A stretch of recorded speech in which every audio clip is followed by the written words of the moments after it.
Smart, sharp, and slightly unhinged. Late night's fresh perspective. The Last Show with David Cooper. Phantom, spooky, prophetic, haunted, cursed, spooky, scary, demon-riddled, and scary dolls that can predict the future. They are all the rage. And I want to talk about maybe one of the most famous haunted dolls, Annabelle. Its handler, if you can call him that, Dan Rivera, died under suspicious circumstances, perhaps. We are talking the haunted doll and haunted whatever industry here with Nathan Radke on Conspiracy Corner. Nathan is a professor of conspiracy studies at Humber Polytechnic, and he co-hosts the Uncover Up podcast. I'm done with this introduction, Nathan. Welcome to the show. Thanks for having me on, and I gotta say, that was a really top-notch introduction. It was, of all the introductions I've done on the show, definitely one of them.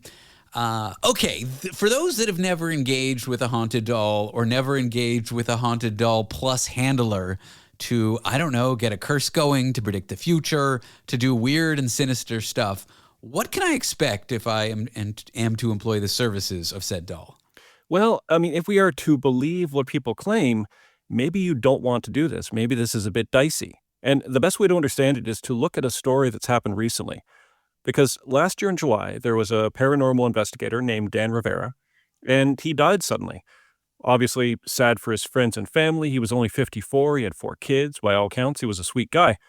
But it was big news for people in the haunted doll community, which, as we'll see, is a thing. And the reason is, when Rivera died, he was on tour with the original Annabelle doll. And if that name sounds familiar, it's because that doll is the inspiration for a character in the Conjuring horror movie franchise, which I think is one of the biggest horror movie franchises ever. Can we do a quick aside as to why, and I did interview someone about this who was like a researcher in psychology during Halloween, but why dolls are so scary, like Chucky and Annabelle, and why they're so heavily featured in horror movies? Well, I mean, dolls are kind of perfect for this kind of thing, because you and I have talked about the uncanny valley before. And dolls are right in the center of the uncanny valley. They're almost human looking, but not quite human looking.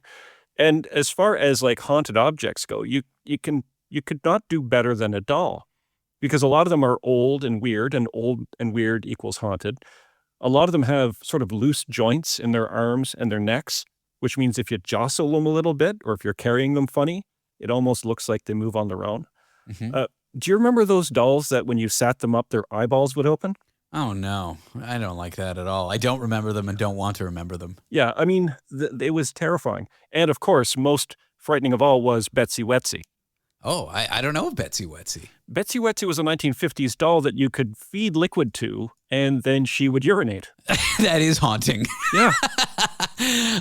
You know what? You just nailed it on the head. I didn't even set you up for it. I said some psychology researcher wrote a paper about it, and that person had to do peer review, and all they got to was it's the uncanny valley.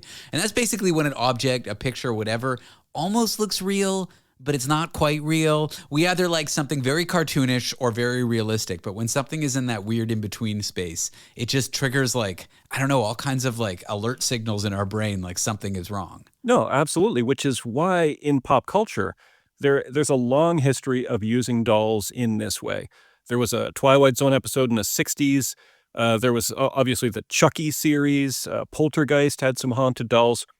And in the Conjuring movie franchise, we have this character that's this terrifying sort of ceramic-faced Victorian doll named Annabelle. Back on track. I love it. Okay, we did our aside. We're back on track. Drag us back in. So this historic spooky doll that spawned a horror franchise is touring with Dan Rivera, the doll's handler. I love that the person who has the doll is called the handler, as if the doll is real and has agency and is haunted, in fact, but whatever. Dan dies. How does he die? Well, I mean, he's discovered in his hotel room on this tour. And the thing about this tour is, even before Dan dies, there's all sorts of weird rumors that are circulating. Because this doll, this Annabelle doll, which is actually just a Raggedy Ann doll. In the movies, it's, this weird, creepy-looking thing, but in real life, it's just a normal Raggedy Ann. And it's been kept in this sort of museum, this haunted museum for years, but they took it out to do this tour, despite the fact that there's a great big sign on the case that says, "Warning, positively do not touch." And one of the stops on the tour was New Orleans. And a few days after the tour stopped, there was a fire in a local plantation, and then a prison break. And so, of course, internet be the rumors doll. start to spread. It's got to be the doll. The doll did this. Because the doll had visited and then these things happened, therefore, these things were caused by the doll visit. And as you know, and I know, and the listeners all know, this is some classic post hoc ergo propter hoc thinking. Which in English, for us people who are like me and definitely understood what you just said, but just need a refresher course. In English, after this, therefore, caused by this. It's one of the mistakes that we make often. It's why we're superstitious. It's this idea that just like a thing happens and then another thing happens. And because the first thing happened first, it must have caused the second thing to happen. Like a bad omen or something. Yeah, exactly. But of course, the truth is, just because a thing happens and then another thing happens, it doesn't mean the second thing was caused by the first thing. If I sneeze and then an earthquake happens, that doesn't mean my sneeze caused the earthquake, even though obviously on social media, somebody would almost certainly have said that my sneeze caused the earthquake. All right, I should really monitor your sneezing in case the big one is going to come. Oh, no, I don't live on the San Andreas Fault anymore. I was always scared living in San Francisco that it's not that city is shaken into the ocean and burned to the ground, every 100 years. Anyway, I'm totally derailing. Okay, so Dan Rivera dies. There are rumors. Obviously, people are going to blame the doll. What do authorities come out and say? Well, I mean, first of all, his friends and family came out, including people who were working on the tour. And they gave statements to the media saying, no, actually, there's nothing weird or supernatural about this death. And what people should be concentrating on instead is that he's a good man who's going to be missed. The truth is, he had been dealing with heart issues.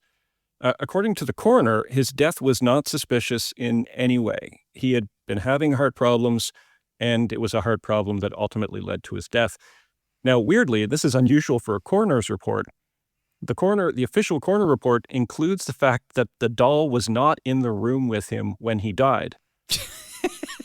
I guess, they're just putting it in there because they know conspiracy theorists and they know haunted doll fans are going to pour through these reports, come to their own conclusions. So why not just put it in there? It's a factual thing that happened. People are curious about it. I don't think it's that weird. Yeah, unfortunately, it's almost like a bit of the Barbra Streisand effect there. Because by putting that into the report, people who have the tendency to not believe authority anyway are going to say, oh, wait, the authority says this doesn't have to do with the haunted doll. That means it 100% does have to do with the haunted doll. So what can we learn from this guy and Annabelle before we go into a more general conversation about this haunted doll industry or whatever? Well, I mean, this is a fascinating story. This is a perfect storm. This is an absolute perfect storm of intranet innuendo and also kind of like old-fashioned Barnum and Bailey style hucksterism. And part of the tragedy is that, of course, this doll had already been associated as part of the story they would tell about this doll in order to gain more attention. They had already associated with death. Part of the story was that someone had come to the museum and ignored the sign and touched the doll and had then been killed in a motorcycle crash. And so part of selling this doll on this tour is that the doll is associated with death. And then tragically, when somebody associated with the doll actually does die, it's this, it kind of comes back to bite them because the people want to say, no, honor this guy for the life he led. This doesn't have anything to do with this nonsense doll thing, despite the fact that that's what we've been pushing this whole time. This is a small example of how you can get swallowed up by your own conspiracies. Yeah, which tragically is something that we see over and over and over again.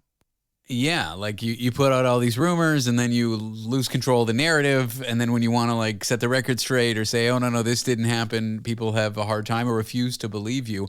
Having said all that, whoever tours with the doll next is going to make big bucks. This doll's getting more and more famous as more and more things get associated with it. Oh, yeah. And if I took over for that job, I would 100% demand danger pay for exactly that reason. Now, when we come back from the break with Nathan Radke, are we going to talk more generally about this haunted doll industry and hauntings and things like this? Yeah, because I've been doing some research in it, and this is a really wild scene. A booming industry, not just of dolls, but of haunted dolls. We are here with Nathan Radke, a professor of conspiracy studies at Humber Polytechnic. Do check out his podcast, The Uncover Up Conspiracy Cast. Nathan, welcome back to the show. Well, thanks for having me on. So big bucks is what this industry is, the haunted doll industry. How, if I wanted to even spend my money on this, how would I do it? Well, I mean, if you go to any online auction site, you're going to find a bunch of weird things for sale. And over the years, there's been some truly bizarre things that have been sold. A cornflake shaped like Illinois, which made, I think, $1,300. A suit of chainmail armor for a guinea pig, which came at $1,200. William Shatner's kidney stone. I would buy that. How much did that go for? 25 grand. Oh, yeah. I'll put in 30. I'll take out a second mortgage on my house. I need that kidney stone. Sold.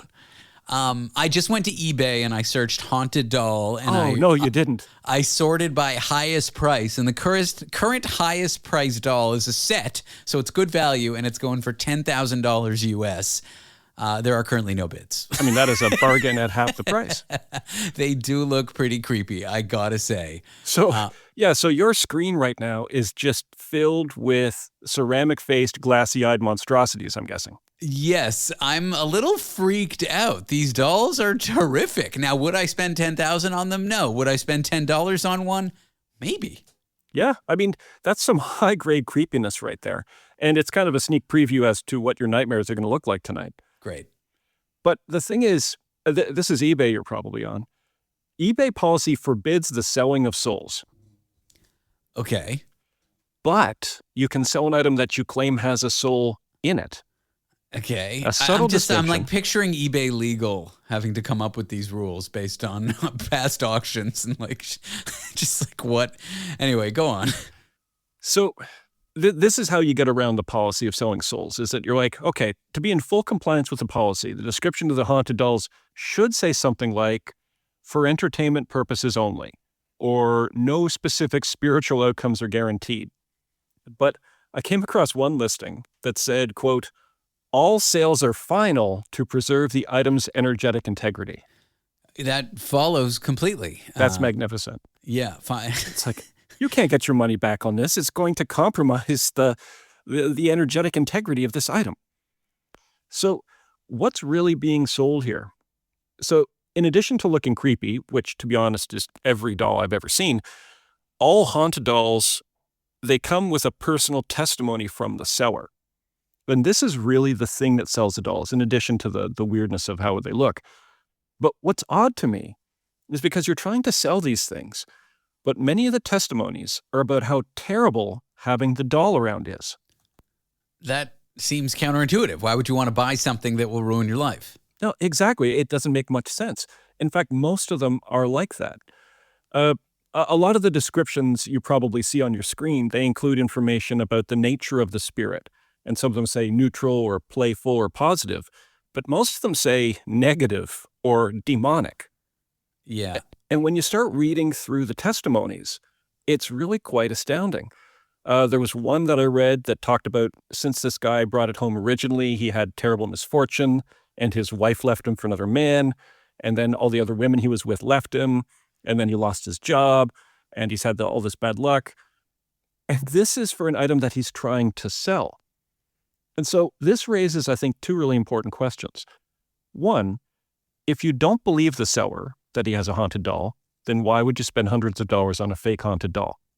But two, if you do believe the seller that he has a haunted doll, why would you spend hundreds of dollars on a legit haunted doll? You've covered all your bases there, and yet people are still buying these things. Could it be because like haunted house TV shows are popular, celebrities talk about ghosts, and people just want to get in on the action, get in on the buzz, even if it's allegedly a negative experience?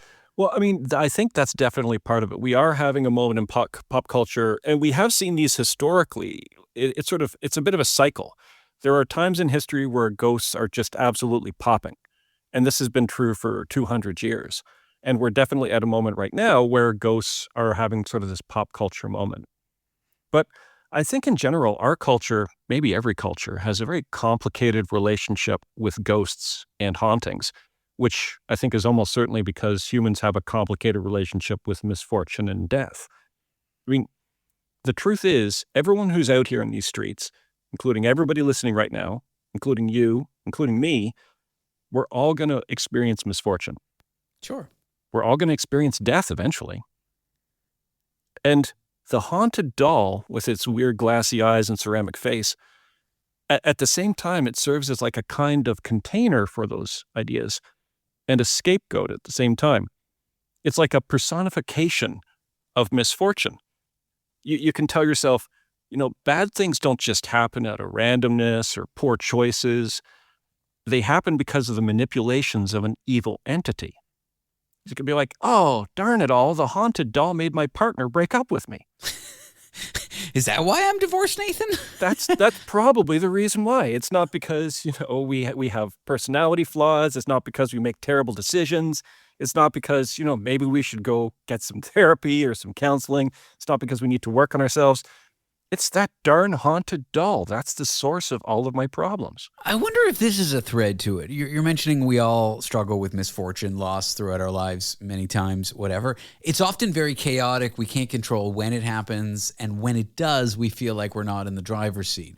But if we can do something like purchase a haunted doll that will quote unquote guarantee something bad to happen, at least I had some agency. At least I got to control the misfortune and the time frame in which it came when I bring the doll into my life or when I bring it out of the garage into my home or whatever.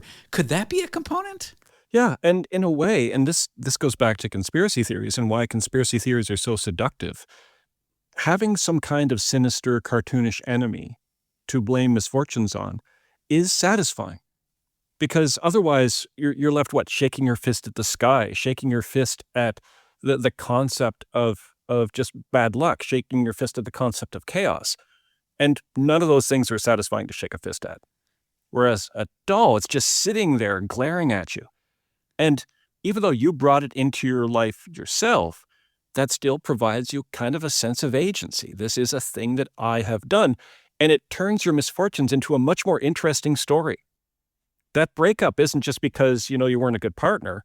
It's because of that creepy doll that's sitting in that rocking chair, rocking all by itself. Oh. I love how you brought this all back to conspiracy theories and how people believe in them and relating it. You are great at your job. You've got a great podcast called the Uncover Up Conspiracy Cast. You release it, about every month, every 2 weeks, something like that? Fortnightly. And what are some of the topics you've covered on your show in recent weeks?